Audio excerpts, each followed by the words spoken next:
com inteligência. Amém, irmãos? Irmãos, a vocação pastoral é uma das mais sublimes de todas as vocações que nós encontramos na Bíblia Sagrada. Deus, ele chama pessoas diferentes, de idades diferentes, para o ministério.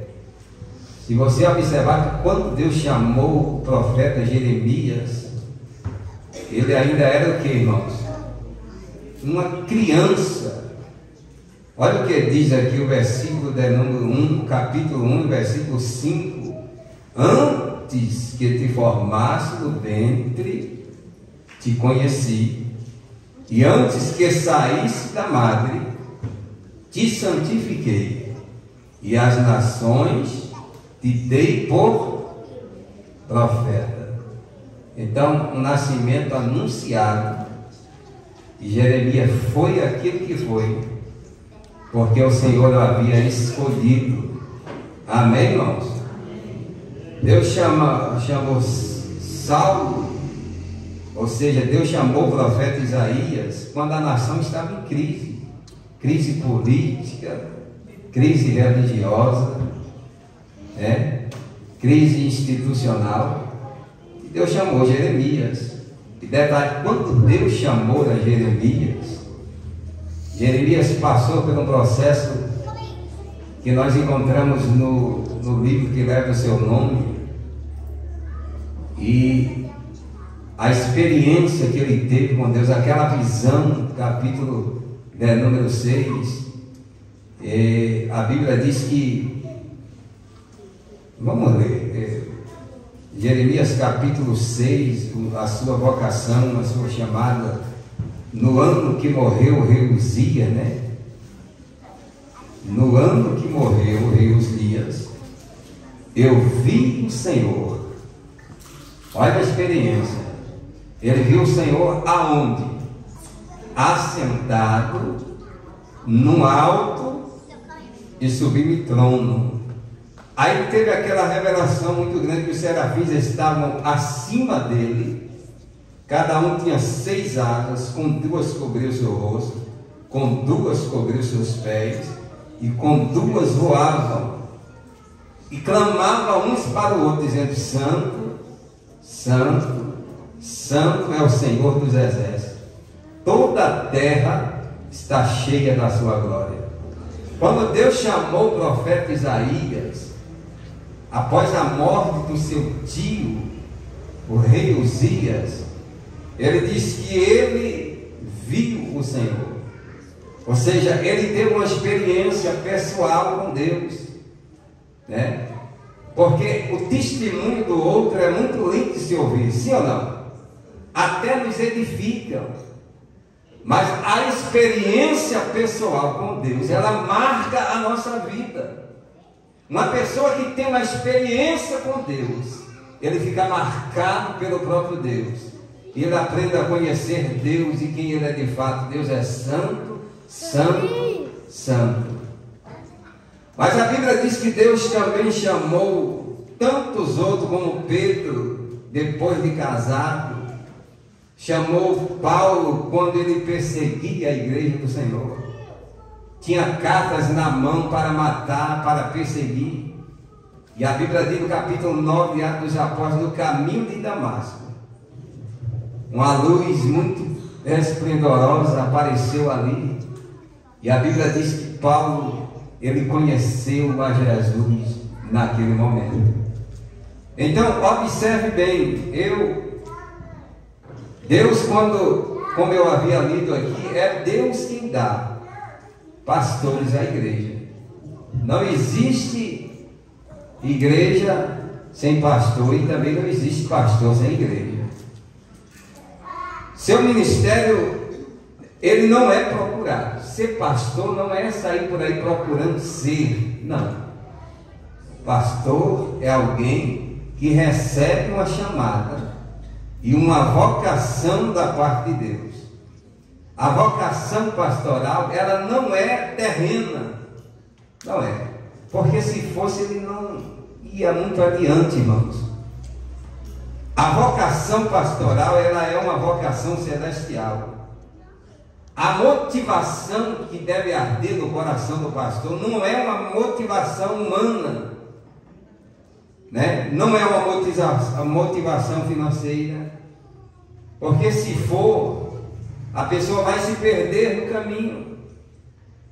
A motivação do pastor, ela tem que ser para cumprir um propósito divino. Pastor, ele deve ter, em primeiro lugar, um caráter irrepreensível. Sim ou não, irmãos? Ele deve ter um coração de servo, porque o maior é o que serve mais, é o que Jesus ensina. Ele tem que ter responsabilidade, porque se não tiver, não vinga, né, irmãos? Já imagina eu falar aqui, irmãos, quarta-feira nós temos um culto aqui, aí você vem, aí procura, cadê o pastor? O pastor não está. Pastor, ele tem que ter de Deus sabedoria, conhecimento, para trabalhar em equipe, porque ninguém faz nada sozinho. Faz, irmão? Jesus, quando permeou essa terra, a primeira coisa que ele chamou foi 12 homens improváveis, de lugares mais remotos. Deus transformou aqueles homens em grandes pregadores da palavra de Deus. Pastor tem que ser sóbrio, vigilante, hospitaleiro. Irmãos? Pastor tem que ser tanta coisa, irmão. Tem que ser. Agora, eu estava pensando comigo, e quando eu estava lendo essa passagem bíblica, e eu estava vendo um pastor renomado, um pastor batista, da igreja na Paraíba. Eu achei muito interessante isso, porque, irmão, pastor ele tem que ser filho. Eu tenho um pai que é presbítero, eu sou pastor, ele é presbítero. Isso é tudo questão de vocação e chamada. Pastor tem que ser pai, tem que ser filho, tem que ser esposo, tem que ser psicólogo. Irmão, quando eu assumi a congregação do Pirianão, tem uma irmã ali que ela me chamou e a gente fomos lá, minha esposa está aí, e ela contou que ela queria separar do marido. Vai vendo, porque 8 anos que ela conviveu com esse marido que lhe deu 2 filhas pequenas na época, e ela disse que eu estou me separando dele porque acabou o amor. E aí eu fiquei pensando, e eu trouxe todas as orientações que eu pude orientar aquela irmã.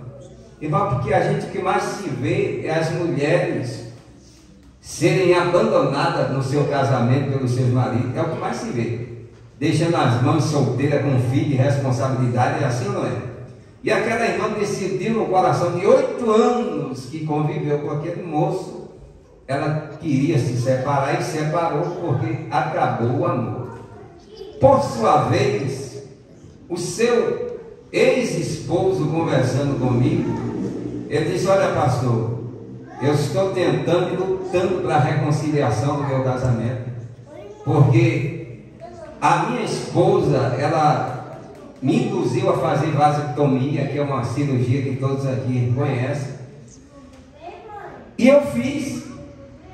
E aí eu estava lamentando o fato do casamento dele haver falecido, e eu fico pensando, a gente às vezes é colocado no meio que você não sabe, e como se colocasse provisoriamente em divã e as pessoas contam a sua história, né? E a gente tem que ter uma orientação da parte de Deus, mediando a situação. Mas o pastor, ele é pai, ele é esposo, ele é psicólogo, ele é advogado, ele é juiz. Quantas causas a gente somos colocados muitas das vezes? É médico, é professor, é paciente. Só que pastor também é ovelha, sim ou não? Nós temos um sumo pastor. Muitas qualidades envolvidas em uma só pessoa. Mas eu vi desse pastor numa convenção de pastor, eu achei algo interessante. Porque a gente, pastor, ele não nasce pronto. Não. E não adianta achar que você, num curso teológico, vai formar um pastor. Vai formar algumas coisas acerca das Escrituras. O pastor, ele vai aprendendo o dia a dia. Aí eu vi uma pregação desse pastor batista numa convenção dizendo, e ele fez uma pergunta, né? E ele falando que ele declinou da sua cadeira de pastor por algum momento, e ele tentou agora tentar o que é ser a mente da ovelha. Aí primeiramente chegou na sua casa perguntando aos seus filhos que nota eles dariam a ele como pastor. Ele tinha 2 filhos. Eu achei interessante porque é coisa quase semelhante. Eu tenho 2 filhos e tenho uma esposa. E aí quando ele fez essa pergunta, um silêncio perturbador tomou conta do ambiente em casa. Aí ele fez uma pergunta mais pessoal. Fez a pergunta ao seu filho e disse: o que é que você acha de eu como seu pastor?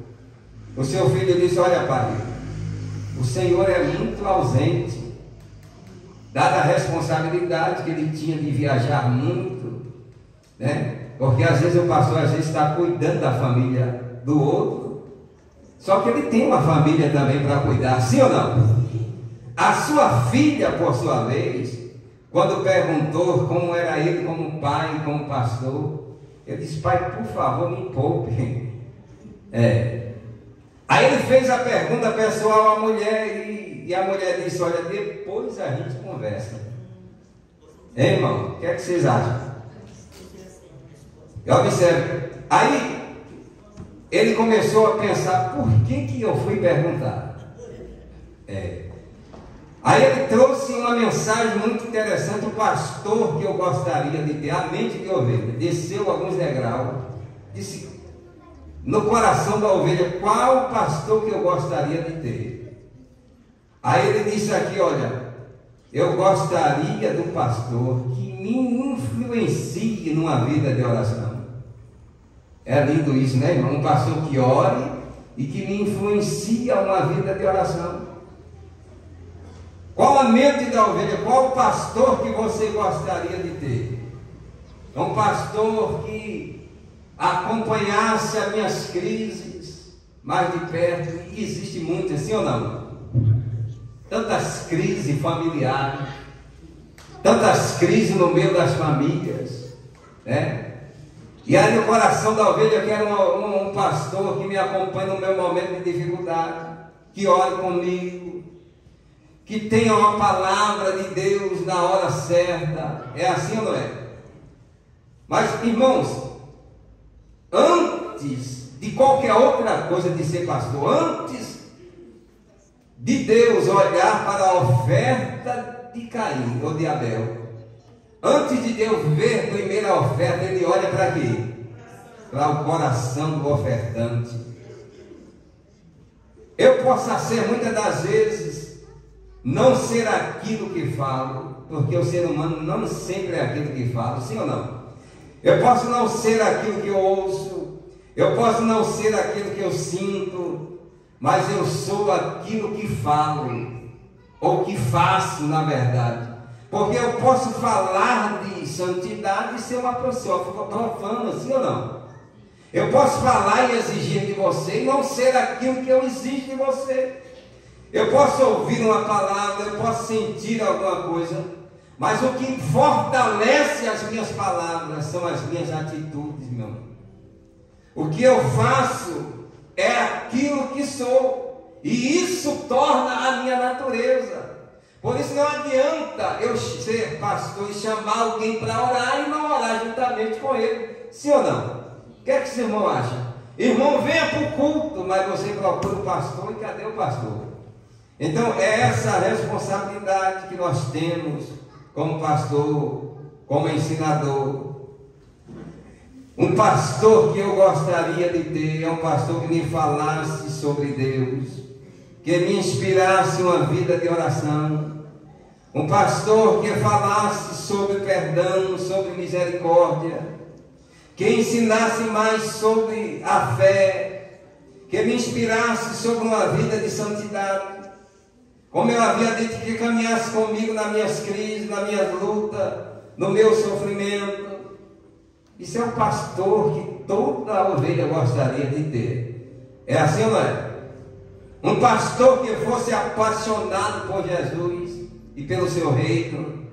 Porque o que eu sou aqui, de alguma forma, influencia você aí. Sim ou não? Mas só que o pastor, ele não é, e ele não faz aquilo que você quer, e nem aquilo que ele quer. Ele tem que fazer e cumprir a vontade de Deus para a vida do seu povo. Amém, irmãos? Mas, irmãos, eu gostaria de um pastor que fosse apaixonado por Jesus, pelo seu reino, que tivesse paixão por Jesus, mas brilho nos olhos, fogo no coração. Um pastor que amasse missões, que amasse as almas. Esse é o desejo e o coração da mente de uma ovelha, que tem uma vida de quebrantamento, de lágrimas, de arrependimento. É o pastor que eu gostaria de ter. É assim ou não é? E talvez se eu fosse numerar aqui, cada um diria: olha, pastor, você deveria ser assim ou assim. É assim ou não é, irmãos? Mas aí, voltando para aquilo que nós estávamos falando, será que eu sou a ovelha que o seu pastor gostaria de ter? Irmãos? Essa responsabilidade agora cai sobre vocês. Será que você é a ovelha que o seu pastor gostaria de ter? Que o pastor era exigido que ore, que peça oração, que reconheça quando está errado. E detalhe, irmãos, possa ser que muitos não admitam isso, não querem declinar da sua cadeira, mas a humildade ela precede a honra. Deus, a Bíblia diz que Deus abate os soberbos e Ele exalta o quê? Os humildes. Então, durante a trajetória pastoral, possa ser que uma, duas ou três, ou muitas vezes, o pastor venha a errar, porque ele era um ser humano igual a mim, a você também, sim ou não? Mas a Bíblia diz no livro de Timóteo que o pastor é apaixonado por Jesus, ele é um soldado do serviço, que não pode se embaraçar com os negócios dessa vida, a fim de agradar aquele que o alistou para o quê? Para a guerra. Abra sua Bíblia comigo, irmão. Um pastor que você gostaria de ter. Abra sua Bíblia. Ezequiel, capítulo de número 34. Ezequiel, capítulo de número 34. Vamos ler algum texto aqui que é 31 versículos. Não vai dar para ler tudo. Mas eu queria... Estou falando do coração, da mente da ovelha, a mente do pastor. Agora a mente do sumo pastor acerca do pastor e da ovelha. Ezequiel capítulo de número 34. Você já deve em algum momento ter debruçado nessa passagem bíblica. Eu vou ler aqui para ganharmos tempo. E veio a minha palavra do Senhor dizendo: Filho do homem, profetiza contra os pastores de Israel. Profetiza e diz aos pastores: assim diz o Senhor: ai dos pastores de Israel, que apacentam o que, irmão? A si mesmo, não apacentando os pastores as ovelhas. Comeis a gordura, o vestido a lã, degolai o cevado, mas não apacentai as ovelhas. A fraca não fortaleceste, e a doente não curaste, a quebrada não ligaste, e a desgarrada não tornaste a trazer, e a perdida buscaste, mas dominai sobre elas com rigor e com dureza. Assim se espalharam por não haver pastor. É triste ver uma ovelha sem pastor, sim ou não? Porque é muito natural, se o pastor está de pé, o povo está pelo menos sentado. Mas se o pastor sentar, o povo deita. É assim, não é? É uma coisa muito natural. Agora, olha o que diz aqui. Assim se espalharam por não haver pastor, e ficaram para o pasto de todas as feras do campo, porquanto se espalharam. As minhas ovelhas andam desgarradas por todos os montes, e por todo o alto outeiro. As minhas ovelhas estão espalhadas por toda a face da terra, sem haver quem as procure, nem as busque. Portanto, ó pastores, ouvi a palavra do Senhor. Vivo eu, diz o Senhor Jeová, que visto como as minhas ovelhas foram entregues à rapina, as minhas ovelhas vieram a servir de pasto às feras do campo, por falta do quê? De pastor. E os meus pastores não procuram as minhas ovelhas, pois se apacentam a si mesmos, não apacentando as minhas ovelhas. Portanto, assim diz o Senhor: eis que eu serei contra os pastores e demandarei as minhas ovelhas das suas mãos, e elas deixarão de apacentar, eles deixarão de apacentar as ovelhas, e não apacentarão mais a si mesmos, e a livrarei as minhas ovelhas da boca do lobo, e não lhe servirão mais como pasto.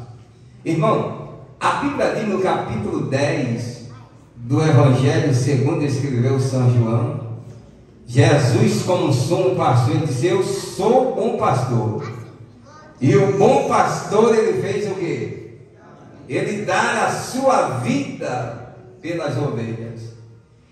E Jesus fala de uma palavra no capítulo 18 do Evangelho segundo escreveu São Mateus: se alguém possui 100 ovelhas e uma delas se perder, não deixará as 99 no monte, indo a procurar a que se perdeu.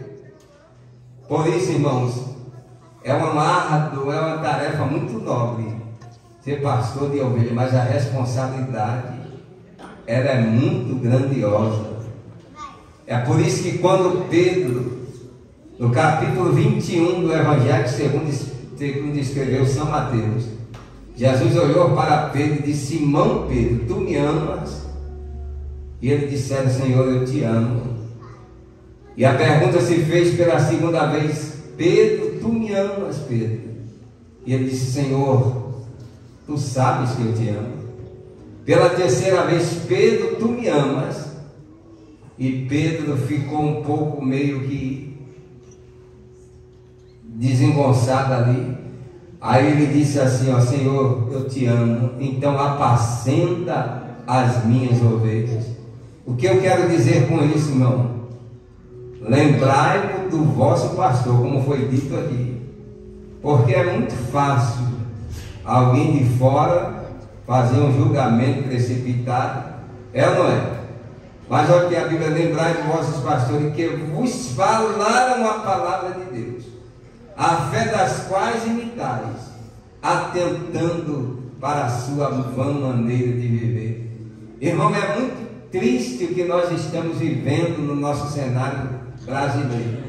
E daí porque a razão daquilo que foi falado aqui pelo nosso irmão, porque o nosso país ainda não é um celeiro de missionários a serem enviados. Por que será que a nossa nação brasileira, que existe uma porcentagem muito grandiosa de pessoas, segundo o IBGE, que são evangélicas, mas que não conseguem influenciar a sociedade lá fora? Sabe por quê? Por causa dos escândalos, por causa das pessoas que estão profanando o altar do Senhor, estão dando pão embolado em vez de trigo.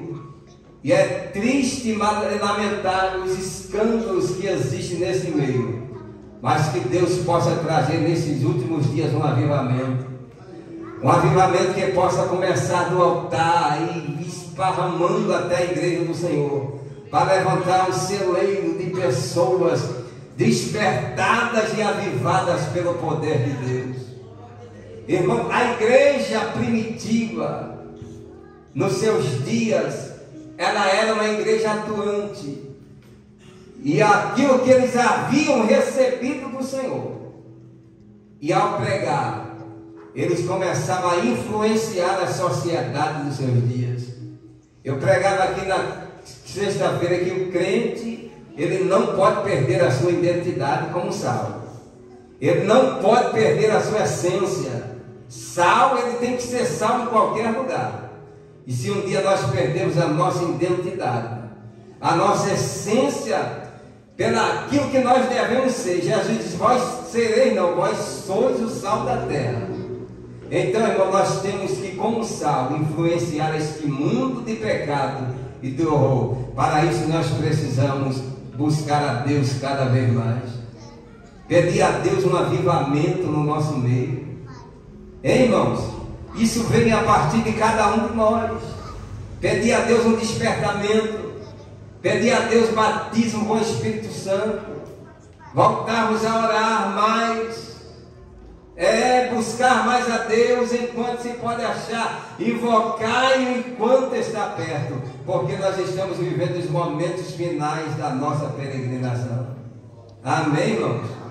Que o Senhor em Cristo vos abençoe, e que essa palavra ela possa encontrar o caminho do teu coração.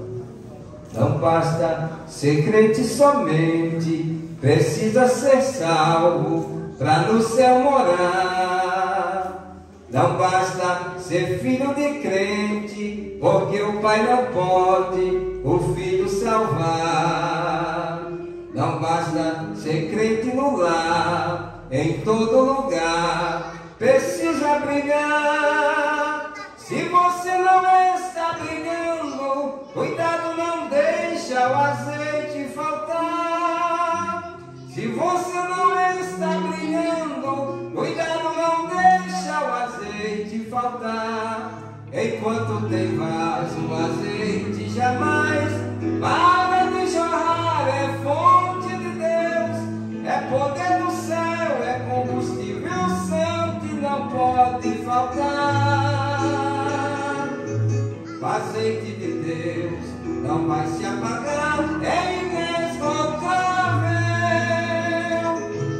O azeite só vai parar de jorrar quando acabarem-se os vasos. Não basta ser crente na igreja, em todo lugar precisa ser luz. Não basta pregar o amor se não podes amar igual a Jesus. Não basta ser crente no lar, em todo lugar precisa brilhar. Se você não está brilhando, cuidado, não deixa o azeite faltar. Se você não está brilhando, cuidado, não deixa o azeite faltar. Enquanto tem vaso, o azeite jamais. É fonte de Deus, é poder do céu, é combustível santo e não pode faltar. O azeite de Deus não vai se acabar, é inesgotável. O azeite só vai parar de jorrar quando acabarem-se os vasos. Irmão, a fonte é inesgotável, mas é eu e você, cada um de nós, que tem que buscar o azeite de Deus para a nossa vida. Amém, irmãos? Glória a Deus. Irmãos, já estamos encerrando. Os irmãos